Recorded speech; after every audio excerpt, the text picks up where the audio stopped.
अच्छा सर, वो शहजादा फहद साहब हमारे साथ हैं क्योंकि वो हमने वादी की। हाँ जी हाँ जी, उनसे ज़रा मालूमात हासिल करते हैं। वालेकुम अस्सलाम, कैसे हैं सर? ठीक है आप? तीरा की सूरत हाल क्या है इस वक्त? सर तीरा में गुज़िश्ता रोज़ एक नाखुशगवार वाक़या हुआ। एक मार्टर गोला जो था वो एक घर पे गिरा, जिसके नतीजे में एक जो लड़की थी बच्ची वो जाँ भाग हुई। और उसके बाद जो है वहाँ पर एहतजाज शुरू होता है, और एहतजाज वहाँ पर जो मकामी ब्रिगेड है उसके ऑफ़िस के सामने मुज़ाहिरीन जो हैं वो शदीद एहतजाज करते हैं। इस दौरान पथराव भी किया जाता है ब्रिगेड ऑफ़िस पर, और इसके बाद जो मुज़ाहिरीन के दरमियान जो है वो कुछ लोग थे वो करीब जाने की कोशिश कर रहे थे और कोई फायरिंग हुई है। फायरिंग जो है उसका पता लगाया जा रहा है कि फ़ायरिंग किसने की, लेकिन इस वाक़ये में 5 अफराद जो हैं वो इसमें शहीद हुए हैं। कहते हैं हाज़रीन के अंदर ही से जब मुज़ाहिरीन 6 अफराद टोटल उनके अंदर से फायरिंग हुई, लेकिन बहरहाल जो भी हुआ बहुत ही अफसोसनाक है। तो अब इसको क्या इसके कैसे जो मुज़ाकराती इजलास हुआ है DC ऑफिस में, उसमें क्या तय पाया?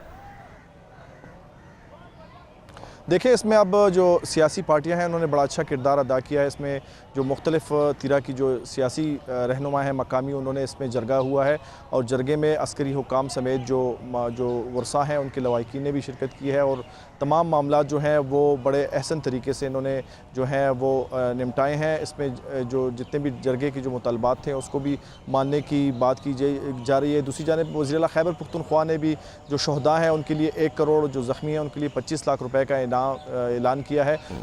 ये जो है अफ़वाम तफ़हीम से जो जरगा है ये सियासी जो मकामी कायदीन हैं उन्होंने किया है, और इस वक्त जो सूरत हाल है अब अमन अमान है, तो लग रहा है कि हालात बहुत कंट्रोल है, इस वक्त सूरत हाल काबू में है। अमन अमान है अभी,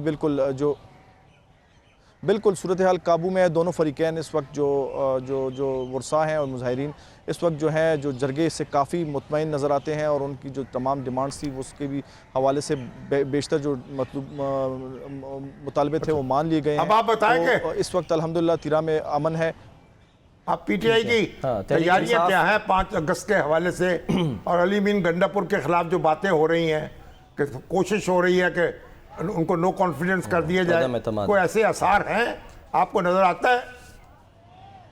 जी नहीं, मेरा नहीं ख्याल कि इतनी बड़ी जो कदम है। सियासी जमातें जो हैं JUI ने तो पहले से भी कह दिया है कि वो इस मूड में नहीं है। दूसरी जानिब पीपल्स पार्टी की इतनी अक्सरियत नहीं है, नून लीग भी इसमें इंटरेस्ट नहीं रख रही। दूसरी जानिब जो ANP है वो भी उनकी तादाद बहुत कम है, तो मुझे नहीं लगता कि अदम एतमाद गवर्नर साहब तो वो किस तरीके से कामयाब होगा। लेकिन गवर्नर साहब तो धमका रहे हैं, उनको डरा रहे हैं। देखें, गवर्नर साहब की जो पार्टी है उसकी इतनी अक्सरियत नहीं है कि वो यहाँ पे हुकूमत बना सके, और ना ही यहाँ पर जो इत्तेहादी हैं जिसमें बड़ी जुमात जो है मुस्लिम लीग नून है और JUI है वो इनके साथ मिल बैठ कर इस हुकूमत का तख्ता उलटने की बात कर सकते हैं। ये बिल्कुल नामुमकिन सी बात है। गवर्नर साहब के जो दावे हैं वो सिर्फ जो सियासी बयान हो सकता है, लेकिन ग्राउंड रियलिटीज़ नहीं हैं इसमें। तो इस वक्त PTI क्या तैयारी कर रही है 5 अगस्त के लिए? देखें, PTI की इस वक्त जो ज़िले सतह पर जो कायदीन हैं, जो कि वज़रा हैं, जितने भी पार्टी अरकान हैं, उनकी जो है 5 अगस्त के हवाले से तैयारियां मुकम्मल हैं। यहाँ से बड़े काफ़िले जो हैं वो रवाना होंगे, जिसकी क़यादत अली अमीन गंडापुर करेंगे। इसी तरह जो सूबाई रहनुमा है, मकामी रहनुमा है, उनको भी टास्क दिया गया है कि लोकल सतह पर ज़्यादा से ज़्यादा बंदे निकालें एहतजाज के लिए। एहतजाज काफ़िले क्या करेंगे, कहाँ जाएंगे? पॉइंट है वो ये अभी इब्तिदाई तौर पर तो 2 चीज़ें डिस्कस की जा रही हैं। ये बताया जा रहा है कि जो अटक तक या सवाबी तक जो हैं काफ़िले यहाँ तक जा सकते हैं। आगे जाने की अब तक कोई बात जो है फ़ाइनल नहीं हुई, मुशावरत का अमल जारी है। दूसरी जानिब ये भी बताया जा रहा है कि हर जो मकामी रहनुमा है, ज़िले जो रहनुमा है वो अपने ही इलाके में एहतजाज करे।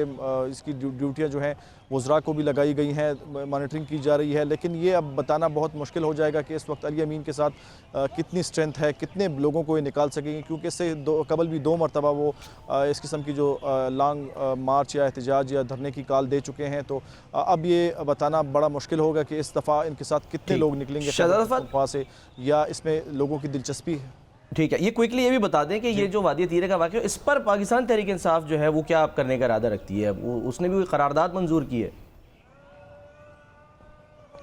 देखें, पार्टी की जानिब से अब करारदाद मंजूर की गई है जिसमें मौक़िफ़ ज़रा सख्त अपनाया गया है, लेकिन दूसरी जानिब अगर हम वज़ीर आला को देखें तो वज़ीर आला की जानिब से ये बताया जा रहा है कि हम इनको जो है जरगे से बात करेंगे, डायलॉग से बात करेंगे, इनके लिए इन्होंने इमदादी रकम का भी ऐलान कर दिया है। तो पार्टी मौक़िफ़ तो है, इस वक्त जो एलामिया इस वक्त जारी हुआ था वो काफ़ी सख्त था, जिसमें ये भी बताया जा रहा है कि जो मुलविस जो हैं उनकी शफाफ इंक्वायरी करके इनके खिलाफ मुकदमा दर्ज किया जाए। और भी बड़ी सख्त जो बातें हैं मौक़िफ़ अपनाया गया है, ड्रोन हमलों के हवाले से, जो असला है उसमें बदामनी के हवाले से बड़ा सख्त मौक़िफ़ अपनाया गया है। पार्टी ने तो ये भी किया है कि फ्रंटियर कांस्टेबलरी है, जी हाँ, उसको फेडरल कांस्टेबलरी ना बनाया जाए, उसको सूबाई फोर्स रखा जाए। एग्जैक्टली जी, वो कह रहे हैं कि जी ये तो सूबाई खुद मुख्तारी पर हमला देखें, है। ये भी उन्होंने बिल्कुल ये भी अभी इतराज़ सामने आया है। उन्होंने एलामिया जारी किया है कि अब ये एफसी जो है इसको फेडरल जो है इसमें ज़म ना किया जाए, क्योंकि एफसी की अपनी एक अहमियत है और इसमें जो फोर्स भर्ती होती है वो बाकायदा कोटा सिस्टम से होती है, जो कि मुख्तलिफ़ कबाइल के जो लोग हैं इसमें भर्ती होते हैं। और ये काफ़ी सख्त जान फोर्स है जो कि हर मुश्किल सूरत हाल से निमटने के लिए बनाई जाती है। तो इसकी अहमियत नहीं, जो है मगर वो इसी मगर हवाले ये से है कि सूबे के फ्रंटियर की जो ये केपीके के मातहत तो नहीं है, केपीके की फोर्स नहीं है, ये तो वजारत दाखिला के मातहत है। जी बिल्कुल ये वफाकी फ़ोर्स है, इसके जो पीएसपी ऑफिसर जो हैं सेंट्रल पे इसकी कमांड करते हैं।